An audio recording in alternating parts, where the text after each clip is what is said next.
Okay, so I went to this seminar in December in Jacksonville, Florida. I spent a weekend there. I tried to get Jason to go with me, and he didn't want to hear anything about real estate. I tried to get my brother to go with me, and he didn't really want to hear anything else about real estate. But I was just so excited about it, and I got to bring a friend for free. I paid $3,000, and I could bring a friend for free.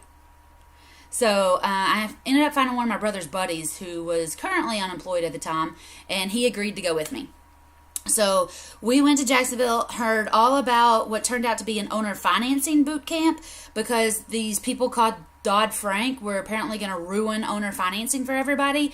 And I literally walked into this ballroom full of people, and they were all way more experienced, making six figures a year, doing real estate, but not with a license. And they were all talking about owner financing. They were talking about dodd-frank. They were talking about lease options. They were talking about option fees. They were talking about tenant buyers. They were talking about like 47 different words, different terms, different phrases that I'd never heard before in my life. All right, I had a real estate license. At this point, I had an auctioneer's license. I had a general contractor's license. I had a college degree. And I felt like a complete dummy walking into this room for 3 days, listening to these people talk about these sellers and talk about these properties they're finding off market and how much money they're making. And I felt like I had walked into Mars. Like, I felt like such a loser, because all these people were clearly smarter than I was, and they were talking so fast that my little southern brain couldn't keep up or compute what all they were talking about. I mean, it was literally one of those situations where I felt like I was drinking water out of the fire hose. Like, I was trying to learn so much so fast, and I just couldn't get a good grip on what was going on. And throughout the weekend, Ron did a pitch to his mentoring program, and I was like, well, I barely had $3,000 to come this weekend. I don't have I don't remember if he wanted 15 or 20,000 to come again. I don't remember, but I do know that I signed up. He had a quick start boot camp coming up in February. So I took everything that I could learn at the workshop in December. I went ahead and booked myself to come to the February workshop.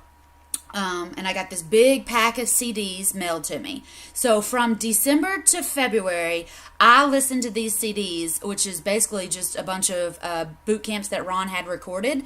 I listened to them until they were practically skipping, okay? Like, I listened to every word. I was just like a sponge. I listened to anything and everything that he put out. I absorbed all of his emails. I was out there also at this time. Like, I didn't have a plan. I didn't have a contract. I didn't know what I was doing. But I remember putting a Facebook post up in December while I was at this workshop that said I was going to buy 10 houses in the next year. This is little Whitney, December 2013. No idea, no plan, no strategy. But I need to find that and take a screenshot of it. I remember typing it up and putting it out there that I had just discovered, I just had an epiphany, and I had just discovered how I was going to become the best landlord ever. Best landlord ever. This is from one of my tenants, and yes, I framed it. But I found out how I was going to help more people, how I was going to help sellers, and it was going to be with owner financing and this thing called lease options, which I still did not understand. But I had a lead sheet. I knew I needed to be on the phone. I knew I needed to be telling everybody I saw, and so that's what I started doing. I just started telling everybody, just flapping my lips, putting it on Facebook. I'm trying to buy houses. I'm trying to buy houses. I'm trying to buy houses. Every time I saw anybody I knew or didn't know, I'm trying to buy houses. I'm trying to buy houses. So that by the time I went back to this boot camp in February, I had leads. I took 10 or 15 lead sheets completely filled out to Ron so that he and his coaches could look through them to see if I had any good leads. And let me also tell you that, okay, while I'm putting the reason